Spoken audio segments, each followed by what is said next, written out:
Hi there, I'm Dr. Natanael Rocha, an English teacher and a polyglot translator.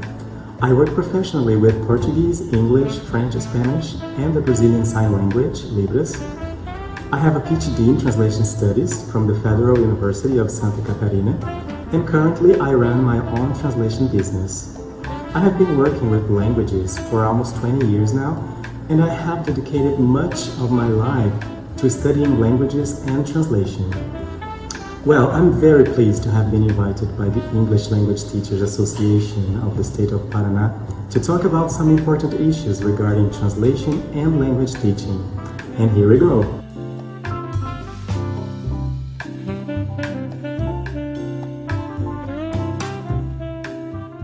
If we get back to basics, we can say that translation is simply the written transfer or rendition from one language into another.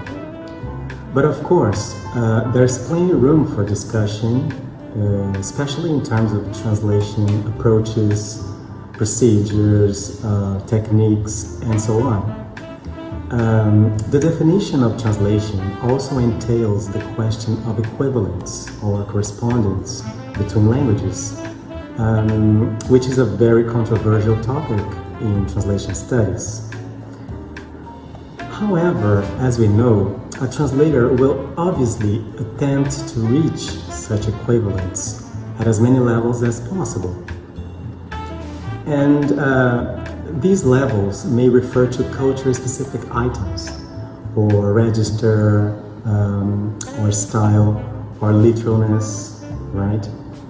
And when it comes to that, we can also talk about translation strategies.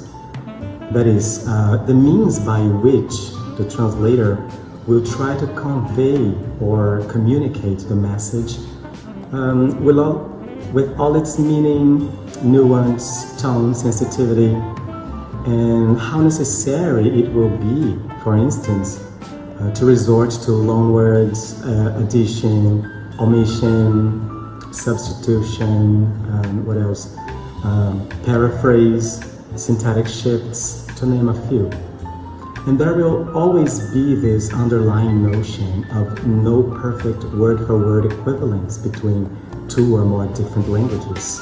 I mean, the idea that there are no words with equal meanings, not even synonyms. As there are subtleties that will tell them apart, you know. So, these lexical delicacies may appear in the scope of culture as a whole, etymology, terminology, of course, context, who the speaker or narrator is, and so on and so forth.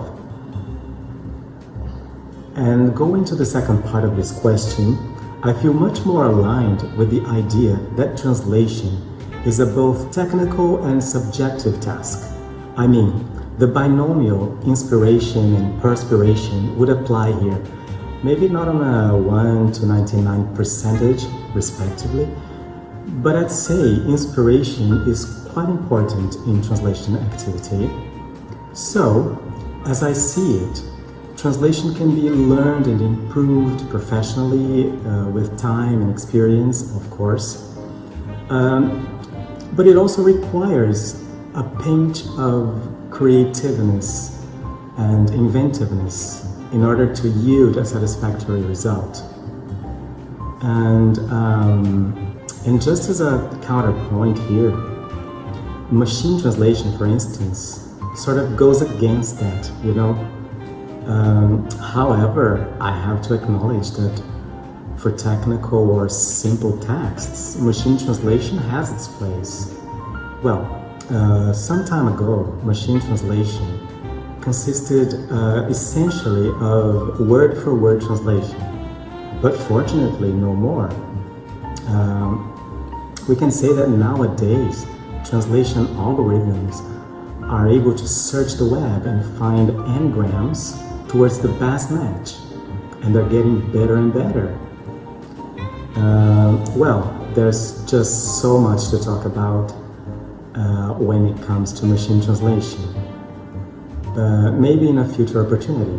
For now, just food for thought.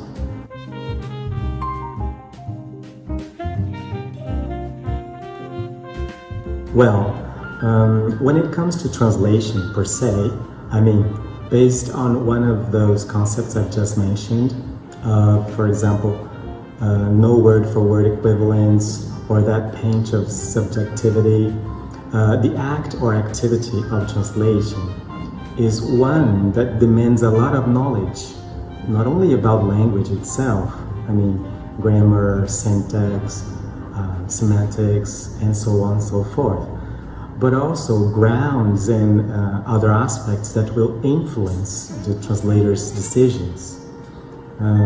Because it's not only about the final result, the final product, which is going to be regarded as an accurate version of the source text, so to speak, as usually no comparisons is made by the reader between source and translated texts on a practical basis, right?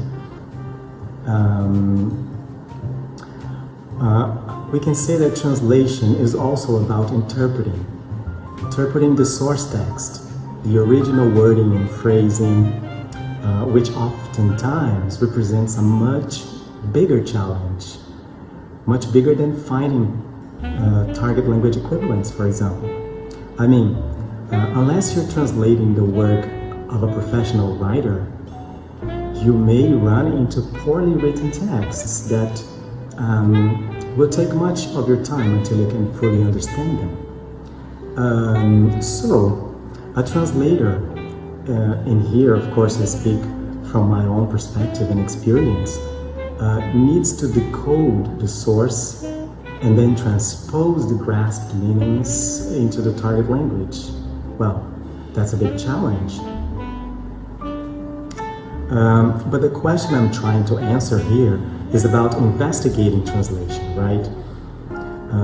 But of course I had to make that point because this permeates many types of research on the translation activity in a broad sense. What I'm trying to say is that with reference to investigating translation, we should have in mind that translation relies on human skills, knowledge, insights, background, and it's hard to measure that and put to print as theory or as a practical guide. I mean, theory of translation is pretty much based on that principle, and that's where investigating translation poses a challenge, you know. There's plenty of literature on translation, but it all revolves around those basics. Among so many challenges that I could mention, one that stands out for me is the study of translation processes, or to be more specific, what goes on in a translator's brain when they're translating, you know, what guides their lexical choices or decisions, that is, their cognitive skills and brain power applied to the task. Researcher Fábio Alves from University of Minas Gerais, to mention an example, has shown considerable advancements in that area by studying translation-specific phenomena. To conclude this part, I believe that investigating translation, and although studies in that field date back to 2 centuries, is still in its baby steps regarding sort of a mapping of the task of practice itself. So, challenges are not only at the level of technicality or description, but also at the level of cognition. Well, I have this paper I published back in 2011 with data collected in the city of Londrina back then, where I discussed the use of translation in foreign language teaching, and I still support that point of view. Basically, I defend the idea that translation can be used in the EFL classroom. Well, not only English, but also any additional language one wants to learn, to a certain extent, of course, can be used as a tool to help learners, specifically adult learners, in a variety of ways, which I'm going to explain in detail later. I mentioned that the advantages of using translation to teach a foreign language are certainly far more significant than the drawbacks. As in the paper, I can mention here 7 reasons why teachers should resort to translation in order to foster conscious learning. And here I'm talking about adult learners at a beginner's level, right? Well, the first reason is to introduce new vocabulary. I don't mean the teacher should give the meaning without any effort by the student to grasp it in English first. But if after some attempts of explaining a new word, the student still can't get it, why not use translation to help them learn new vocab? You know? And, well, the second reason is to explain grammar. And here, the teacher can compare ways of saying the same thing in the 2 languages, especially complex sentence structures or word order that differs completely from mother tongue syntax, you know. And, well, the third reason is to contrast cultures. Yeah, we know that learning a new language is about learning the target culture as well. We can say that. And translation may play an important role in providing learners with the opportunity to compare differences and similarities, not only grammatically, but also culturally speaking. And literal translation, for instance, serves to demonstrate how different cultures express the same factual information in different ways. And then, well, reason number 4 is to promote motivation. When learning or teaching languages with a Latin origin to a Brazilian student, for example, it's easier. Of course, it's easier and even convenient to use only the second language in class from the very first lesson, no doubt about it. However, take Japanese or Russian or even German, for instance. Wouldn't students get easily frustrated or feel lost if the teacher communicates with them only in the new language? Especially in cases when the learner has no previous knowledge of that language? That's where translation comes in.